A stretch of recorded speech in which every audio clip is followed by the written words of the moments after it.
In the name of God, good afternoon. In the framework of the close follow-up and constant follow-up by His Majesty King Abdullah II for the efforts of the official institutions in facing the repercussions of COVID-19 and its impact on the different sectors and industry, His Majesty the King, God bless him, chaired a meeting for the National Policy Council with the presence of His Royal Highness the Crown Prince, Prince Al-Hussein bin Abdullah II, God bless him. His Majesty viewed the plan for the repatriation of students and Jordanian citizens who were stranded out of country, and he stressed that the repatriation process should be transparent, fair, and organized, and that precautionary and safety measures should be fully observed. In implementation of the instructions of His Majesty the King, the process of implementing the repatriation plan shall start on May the 5th. The first batch, including 3,049 students, males and females, is going to be repatriated over 3 days. The first flights are going to be from Turkey and Egypt. We're planning now for the repatriation of another batch of citizens who were stranded out of country and students in a week after the mentioned date. And the crisis cell shall announce the details of the plan fully tomorrow, Thursday.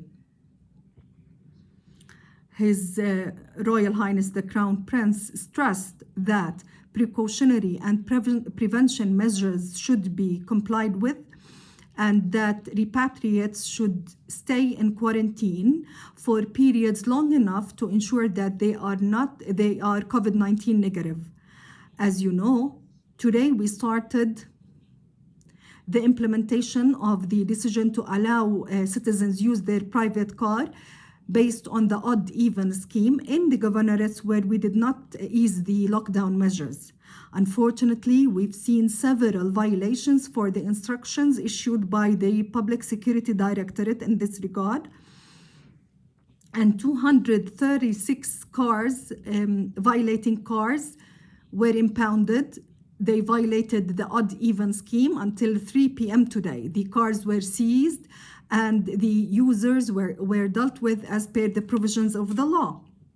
And we'd like to stress the importance of full compliance with the instructions announced and not violating them by using the cars beyond the odd-even scheme, going out of house after the curfew time, any violation that obstruct the movement of citizens or vehicles, or any violation for the prevention and precautionary measures. We are closely observing the extent of compliance with instructions throughout the governorates, and we're observing how citizens, enterprises, and stores comply with the instructions of distancing, sterilization, keeping physical distances. And we'd like to mention that continuing the ease of lockdown measures, including the odd-even scheme,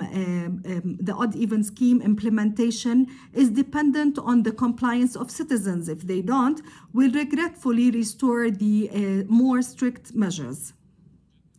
We'd like to reiterate to citizens and to enterprises who are allowed to work during the lockdown that they have to comply with the highest level of precaution and to follow precautionary and prevention measures, wearing their masks and their gloves, keep safe distances and physical distancing, avoiding direct touching to the extent possible.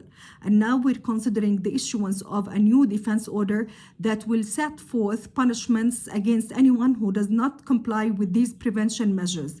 We have been receiving questions about the age groups of the elderly and children who are not allowed to leave their houses.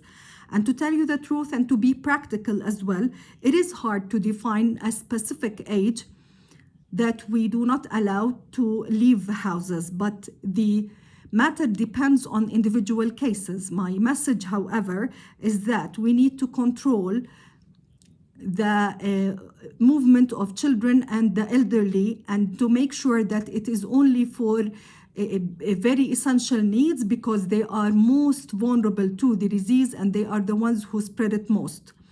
We're exerting every possible effort to protect and safeguard the health of citizens, and we hope that you help us by way of being compliant and by way of not misusing the facilitating measures we've been introducing. We count on your sense of responsibility.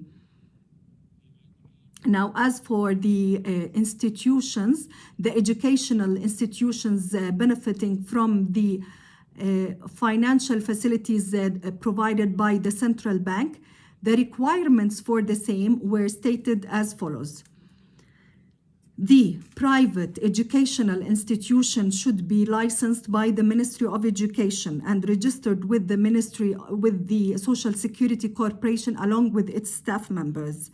Number 2, salaries and wages should be electronically paid to all staff members. The institutions should exempt students from all costs of transportations and activities they did not use during the shutdown, and offering a 1-month discount of this calendar of this school year, provided that the student did not benefit from any other discount that is not mentioned in the tuition lists of the school. And number 4, pursuing remote learning and education till the end of the school year according to the school calendar. Number 5, not terminating any of the employment contract before the expiry thereof.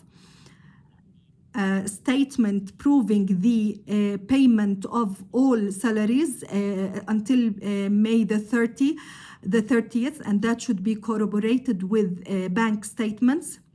The loan should be only for the payment of payroll for April, May and June of 2020.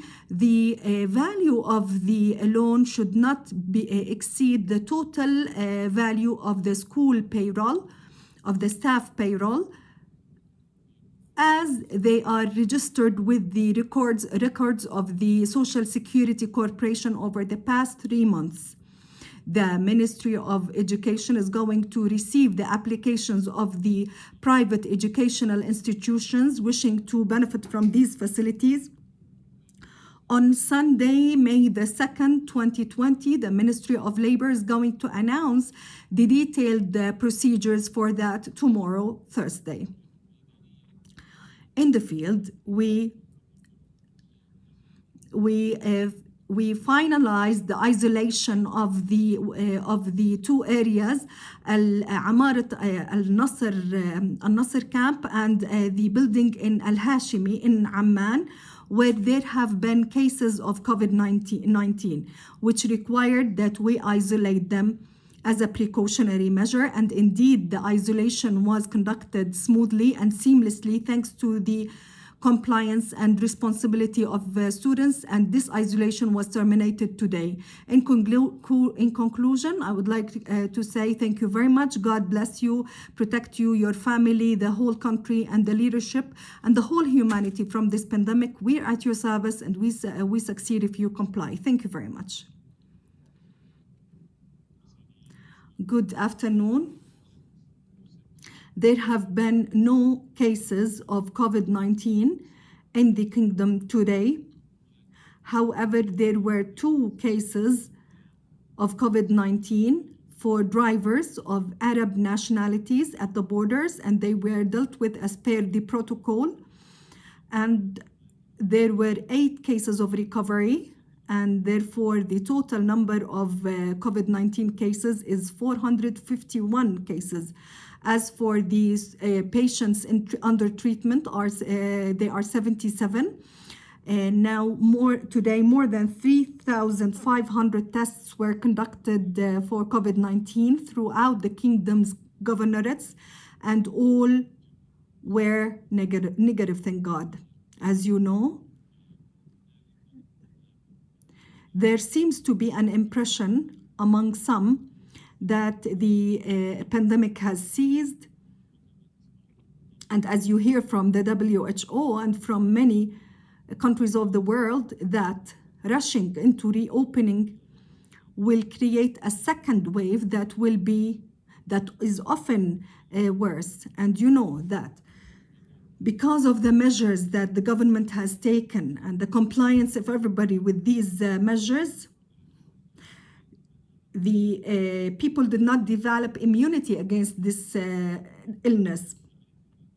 So any carelessness will have the illness reoccur in a very bad shape. The freedom we're enjoying today is much better than anyone in the world, where the closed down measures are extreme because the illness is vicious. Therefore, let's keep the gains that we've made thanks to our commitment and our efforts. We've seen many stores today where there is no physical distancing at all. And we've seen that many do not put on their masks.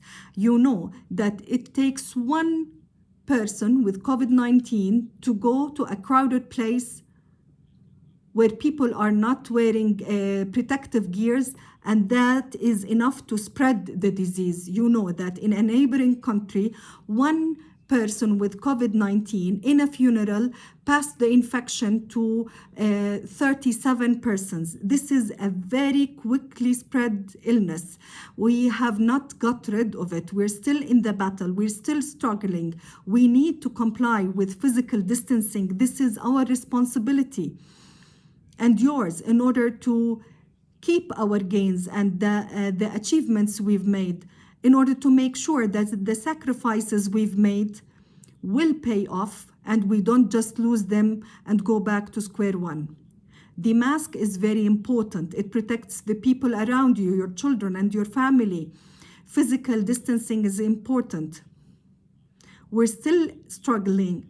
Indeed, the numbers are under control. However, any careless attitude will allow the disease to come back more viciously, that will have us resort to extreme lockdowns, the thing that we don't want to do. Thank you very much. May God protect you, protect the country and His Majesty the King. Peace be upon you.